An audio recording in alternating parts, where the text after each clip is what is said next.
की शुरुआत 1973 में पेग नाम की एक लड़की से होती है जिसकी शादी हो रही है, जबकि बाहर हमें एक ग्रुप को दिखाया जाता है जिन्होंने अजीब जूट के बने मास्क पहने थे और इनके पास एक बकरी भी थी। पूरा ग्रुप कहीं जा रहा था। दूसरी तरफ दोबारा पेग को हम देखते हैं जिसकी तबीयत शादी में ही बिगड़ जाती है और वो जब वॉमिट करने के लिए बाहर आते हैं तो उसे उस ग्रुप की गोट दिखाई देती है और कुछ भी नहीं। जिसके काफी देर बाद पेग का हस्बैंड जब उसे ढूंढते हुए यहाँ आता है तो पेग को गायब पाकर पैनिक हो जाता है। उसे मिलती है बस पेग की एक छोटी सी रिंग। इसके बाद वक्त गुजरता है और प्रेजेंट टाइम में हम एक औरत को देखते हैं जो नाचते गाते हुए खुशी खुशी अपने आप को फांसी से लटका देती है। ना उसे कोई पूछता ना उसकी खबर लेता। दिनों वो बॉडी रस्सी से लटकी रही और डीकंपोज होने लगी।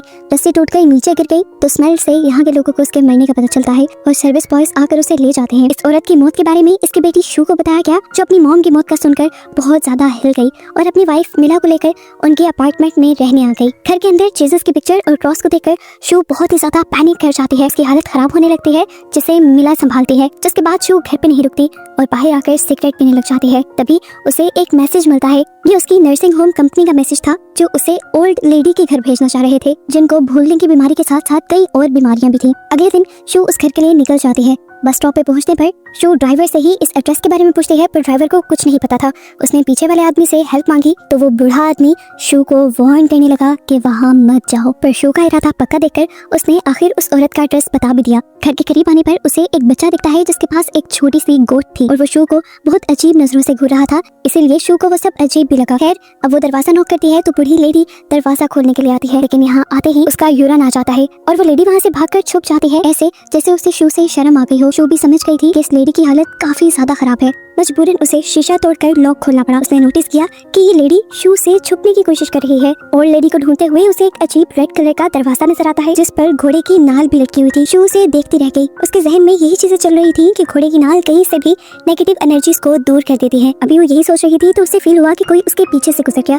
उसने देखा कि ये वही ओल्ड लेडी थी और इस तरह तेजी से गुजरने की वजह से उन्होंने बीन्स भी गिरा दिए थे। शू बिना उन्हें कुछ कहे ये बीन साफ करने लगी तो उस औरत ने पूछा, क्या तुम ये सब करने आई हो? तो उसने कहा, हाँ मैं आपकी केयर टेकर हूँ। इन दोनों के दरमियान में नॉर्मल बातें शुरू हो जाती हैं और ये लेडी अपना नाम पेग बताती है और इसी तरह हम जान पाते हैं कि पेग वही मूवी के स्टार्ट वाली लड़की है जो अपनी शादी के दिन गायब हो गई थी। अब यहाँ तक वो कैसे आई थी ये सारी मिस्ट्री एंड तक रिवील होगी। शू उसे नहलाने की बात करती है तो पेग उसे अपने जिस्म पे हाथ नहीं लगाने देती। वो उससे बस छोटे मोटे काम करवाती है और नहाती खुद है। कपड़े चेंज करते हुए शू ने उसकी कमर पे देखा कि रूट्स जैसा एक पैटर्न बना हुआ था। शू पेग से कहती है कि मुझे एक कॉल भी करनी है और उसके बाद सोना है। पेग ने सामने फोन की तरफ इशारा किया और कहा, तुम्हारा जहाँ दिल चाहे तुम सो सकते हो। शू ने सबसे पहले अपनी वाइफ को कॉल की लेकिन ये कॉल मिली ही नहीं। वो फोन रखकर मुड़ने ही वाली थी कि उसे नर्सिंग होम से कॉल आ गई जो उसे पेग की कंडीशन की डिटेल्स बता रहे थे। इतनी देर में उसके पीछे पेग ने आकर उससे पूछा किससे बात कर रही थी। शू ने जवाब दिया नर्सिंग होम में। तो पेग ने एक अजीब सा सवाल किया, क्या तुमने कंफर्म किया भी था कि वो नर्सिंग होम ही है? शू हैरान होते हुए बस हाँ में ही सर हिला पाती है। इसके बाद वो पेग को लेकर उसके रूम में जाती है ताकि वो उसे सुला दे और यहाँ पर वो पेग की फैमिली की पिक्चर देखती है और उसके हस्बैंड की भी। वो पेग से पूछती है, आपके हस्बैंड को क्या हुआ था? पेग ने कहा कि उसने सुसाइड कर ली थी, अपनी जान ले ली थी। इन दोनों ने बातें करते हुए यहाँ पर काफी सारा टाइम गुजार दिया, जिसके बाद शू दोबारा मिला से ही नहीं अपनी वाइफ से कॉल करने के लिए गई। काफी देर सिग्नल मिलने के बाद सिर्फ 2 ही मिनट उसे बात कर पाई और उसने मिला को कहा, मैं जल्दी तुम्हारे पास वापस आऊंगी। यहाँ पर खड़े होकर शू अपनी वाइफ से बात कर रही थी। उस जगह पर एक अजीब बड़ा सा दरख्त लगा हुआ था जिसके आसपास बहुत सारी कैंडल्स चली थी और ऊपर बहुत सारे कपड़े लटके हुए थे। इन ट्रीज को वहाँ लगाया जाता था जहाँ पर नेगेटिविटी बहुत ज्यादा होती थी और इन ट्रीज के ऊपर बीमार लोगों के कपड़े बांधे जाते थे। लोगों का मानना था जैसे ये ट्री नेगेटिविटी को अपने अंदर लेता है वैसे ही लोगों की बीमारियों को भी अपने अंदर लेकर उन्हें ठीक कर देता है। यहाँ पर एक अजीब चीज होती है कि शू को अपने पीछे अपनी मॉम के होने का एहसास होता है, लेकिन जैसे ही वो पीछे मुड़ी तो वहाँ कोई नहीं था। खैर अब वो घर के अंदर आ जाती है और सबसे पहले उस रेड गेट के पास जाती है और उसका लॉक खोलने की कोशिश करती है, लेकिन जब वो नहीं खुलता तो वो चुपचाप नहाने के लिए चली जाती है। नहाते हुए उसे फील होता है कि कोई उसके कान में विस्पर कर रहा था, आहिस्ता से बोल रहा था, लेकिन ना वॉशरूम में कोई था और ना ही कोई वॉशरूम के बाहर था। एकदम से उसे दोबारा वही आवाज आती है तो उसे लगता है कि ये आवाजें पैक के रूम से आ रही हैं, लेकिन पैक तो अपने रूम में सो रही थी। वो भी यहीं खड़ी हुई थी कि पैक को अजीब पैनिक अटैक आने लगा। शो से मेडिसिन देकर कंट्रोल करने की कोशिश करती है और फिर वो नोटिस करती है कि पैक नींद में भी प्रॉपर बोल रही थी। वो बता रही थी कि उन लोगों को म्यूजिक बहुत पसंद है, वो म्यूजिक से अट्रैक्ट होकर आते हैं। शू ने पूछा, कौन लोग? तो उसने कहा कि इस घर के नीचे कुछ लोग रहते हैं। शो ने उसकी बातों पे ध्यान इसलिए नहीं दिया क्योंकि पेग को दिमागी बीमारी थी और उसे इल्यूजन्स आते रहते थे। शो को लगता है कि शायद ये पेग की कोई सोच है। अगले दिन शो घर के लिए ग्रोसरीज करने जाते हैं तो वहाँ के लोग पेग के बारे में उससे पूछते भी हैं और उसका मजाक भी उड़ाते हैं और ये चीज शो को पसंद नहीं आती। लोकल्स ने बताया था कि पेग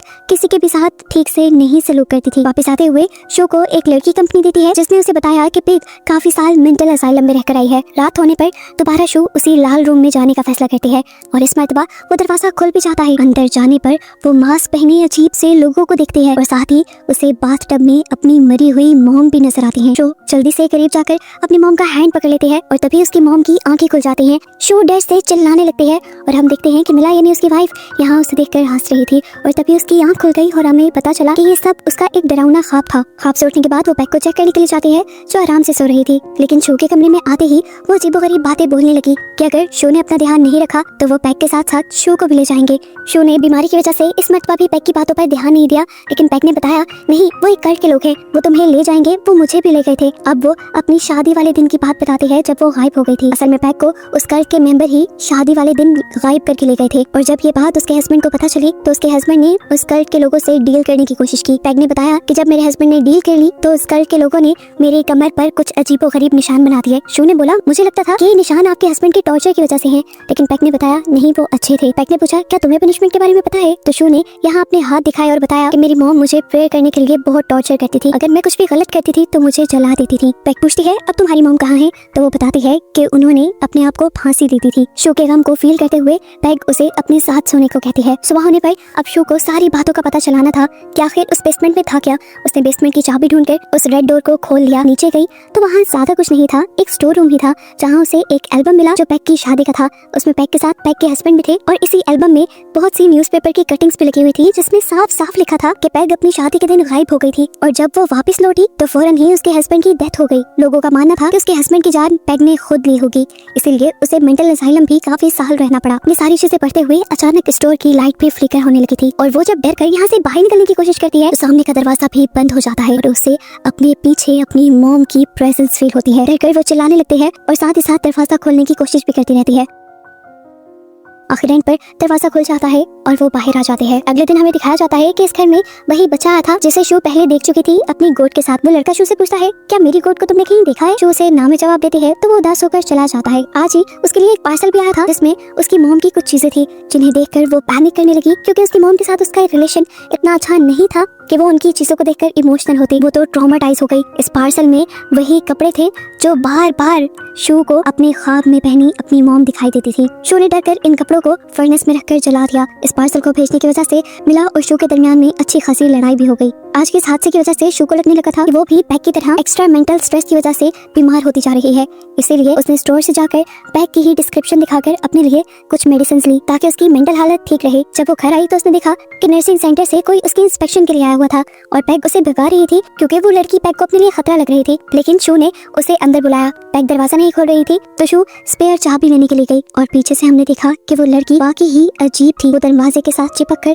उसे सूंघने लगी और जब तक शो ने यहाँ आकर दरवाजा खोला तो वो औरत गायब हो गई और इस चीज ने तो शो को भी हैरान और परेशान कर दिया। अब तो शो को समझता था कि आखिर यहाँ पे चल क्या रहा है। वो जल्दी से स्टोर रूम में जाती है और हिम्मत करते हुए पेग का वो एल्बम ले आती है जिसमें पेग की सारी स्टोरी थी। एक और अजीब चीज शो यहाँ ये देखती है कि जहाँ पर इन न्यूज़पेपर्स की बहुत सारी कटिंग थी उन्हीं कटिंग्स के अंदर शो की मॉम की भी सुसाइड की न्यूज थी। ये देखकर शो सोचने लगी कि आखिर पेग और मेरी मॉम का क्या ताल्लुक है। अभी वो ये सब सोच ही रही थी कि उसने देखा कि बेसमेंट का वो रेड दरवाजा बार बार खुलने लगा था। डरकर वो उसे बार बार बंद कर रही थी पर अब ये दरवाजा बंद नहीं हो रहा था। इतनी ही देर में पेग भी उसके पीछे आ गई और उसने शो से कहा मैं जान गई हूँ कि तुम नीचे बेसमेंट में गई थी, अब बेहतर यही होगा कि तुम कल के कल यहाँ से वापस चले जाओ। शो भी अब और यहाँ रुकना नहीं चाहती थी। वो घर जाने के लिए निकली तो ग्रोसरी स्टोर से उसे पता चला कि आज तो कोई बस जाएगी नहीं, इसीलिए मजबूरन उसे दोबारा पेग के घर आना पड़ा। पीछे पेग शो का वो कार्टन देख रही थी जो मिला ने उसके लिए भेजा था। उसके अंदर शो की मॉम की बहुत सी पिक्चर्स थी जिन्हें देखकर पेग हैरान हो गई और यहाँ पर रिवील हुआ कि असल में शो की मॉम पेग की बेटी थी। आसान लफ्जों में कहें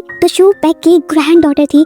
ये जानकर पेग भी हैरान हुई। दूसरी तरफ शो जब जंगल के रास्ते से होते हुए पेग के घर पे आ रही थी तो उसे रास्ते में उस बच्चे की बकरी भी मिल गई। उसने सोचा भी कि वो इसे साथ ले जाती है पर फिर इग्नोर करके घर आ गई और घर आते ही पेग ने उससे सवाल किया क्या तुम्हारी मॉम के दोनों पाँव खराब थे? वो हैरान होकर पूछती है आपको कैसे पता? मैंने तो ये बात आपको कभी नहीं बताई। तो पेग उसे बता देती है मुझे ये सब इसलिए पता है क्योंकि मैं तुम्हारी ग्रैंड माँ हूँ, तुम्हारी माँ मेरी बेटी की। मैंने उसे सालों पहले ही अपने से दूर भेज दिया था। शो सवाल करती है, आपने ऐसा क्यों किया? तब पेग ने रिवील किया कि असल में मेरे हस्बैंड ने उन कल्ट के लोगों के साथ एक डील की थी कि अगर वो मुझे जिंदा छोड़ देते हैं तो जो भी हमारा पहला बेटा या बेटी पैदा होगा उसे हम कल्ट वालों को दे देंगे। लेकिन फिर मेरे अंदर इतना हौसला नहीं बना कि मैं कल्ट को अपनी एक बच्ची दे दूं, इसलिए मैंने उसे अपने से दूर कर दिया और कल्ट का प्रॉमिस तोड़ दिया। कल्ट के लोग कोई आम नहीं थे, उनकी ताकतें और नेगेटिविटी बहुत ज्यादा है। शो की मॉम के यहाँ से बहुत दूर चले जाने के बावजूद भी कल्ट की नेगेटिव एनर्जी उनके ऊपर रही, जिसकी वजह से उन्होंने अपनी जान ही ले ली। शो को पहली मर्तबा पिग की इन बातों पे यकीन आ रहा था। वो पूछती है, आखिर वो कल्ट है कैसा? तो पिग ने बताया कि वो एक डिमोनिक कल्ट है, शैतान की पूजा करने वालों का कल्ट।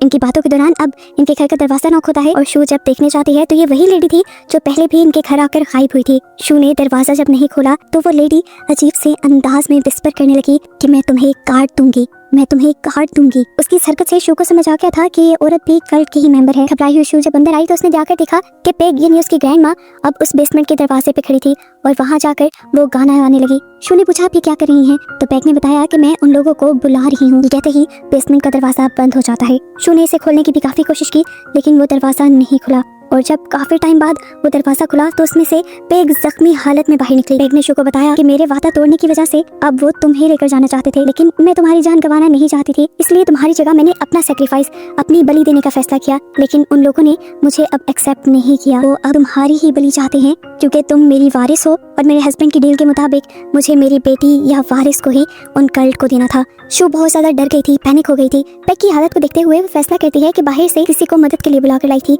लेकिन पूरा टाउन खाली था और जो लोग अपने घरों के अंदर भी थे उन्होंने अपने घरों और खिड़कियों को लॉक किया हुआ था क्योंकि आज कोई अजीब सा फेस्टिवल था वहाँ पर। इतनी देर में शू को अपने पीछे एक अजीब सा मास्क पहना डरावना आदमी दिखाई देता है जो ड्रम बजा रहा था और उसके साथ दो अजीब से हुलिये वाले और लोग भी थे। ये दोनों लाल कलर के गट्टू में थे। कुछ ही देर में यहाँ पर जूट का मास्क पहने बहुत से कल्ट के लोग भी आ जाते हैं जिन्हें हमने मूवी के स्टार्ट में पेग की शादी से पहले देखा था। इन्हें देखकर शू डर कर अपने घर वापस चली जाती है। उस कल्ट के लोग अब इनके दरवाजे पे आकर जोर जोर से इनका दरवाजा भी नॉक करने लगे थे। डरी हुई शू को अब सामने शीशे में जीसस क्राइस्ट की पिक्चर नजर आने लगती है और साथ ही वो छोटा सा रेड क्रॉस भी, जिसे देखकर उसे अपने पास्ट के ट्रॉमा याद आने लगते हैं। फौरन उसे अपनी मरी हुई मॉम दिखाई देती है और जैसे उसका दिमाग इन चीजों में खो सा जाता है वो चाकू उठाती है अपने आप को मारने के लिए, लेकिन उससे ही पहले पीछे से पिग एक चाकू उठाकर अपने आप को स्टैब कर लेती है, इसलिए ताकि शू की जान बच जाए। उसकी इस हरकत से शू को होश आ गया था और अब वो बहुत ज्यादा उदास थी कि क्यों उसकी वजह से उसकी एक ग्रैंड माँ चली गई। दरवाजा अभी भी नॉक हो रहा था और उसे बाहर से अपनी वाइफ मिला की आवाजें आ रही थी। उसे लगा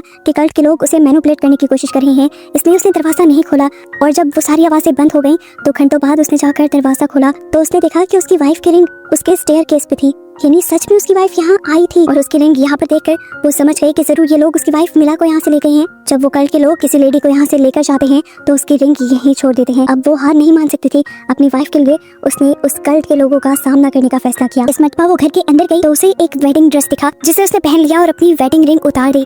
बेसमेंट का जब दरवाजा खोला तो आज बेसमेंट का हुलिया ही बदला हुआ था।